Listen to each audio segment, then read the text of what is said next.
এই বাংলাদেশি মেয়েটি তার রয়্যাল বেঙ্গল টাইগারের পিঠে চড়ে পুরো শহর ঘুরতে শুরু করে।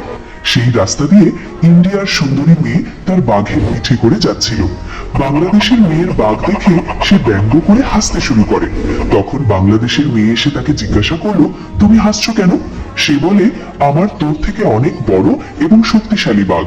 বাংলাদেশের মেয়েটি তখন তাকে বাঘের শক্তি প্রতিযোগিতার জন্য চ্যালেঞ্জ ছুড়ে দেয়।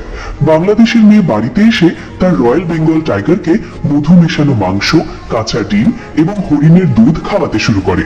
অন্যদিকে ইন্ডিয়ার মেয়েটিও তার বিশাল বাঘকে জাফরান মেশানো দুধ, বাদামের পেস্ট এবং বিশেষ মাংস খাওয়াতে শুরু করে।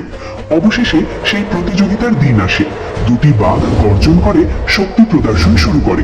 কখনো ইন্ডিয়ার বাঘ বিশাল পাথর তুলে ফেলে, তখন ইন্ডিয়ার দর্শকরা চিৎকার করে বলে, আমাদের বাঘ জিতবে। এবং যখন বাংলাদেশের রয়্যাল বেঙ্গল টাইগার একটি গাছ উপড়ে ফেলে, তখন বাংলাদেশের লোকেরা উল্লাসে বলে, আমাদের বাঘ জিতবে। এখন সিদ্ধান্ত হয় বিজয়ী নির্ধারণ করা হবে ভোটের মাধ্যমে। যারা ইন্ডিয়াকে জিতাতে চান তারা কমেন্ট করুন, আর যারা বাংলাদেশের রয়্যাল বেঙ্গল টাইগারকে জিতাতে চান তারা লাইক ও সাবস্ক্রাইব করুন।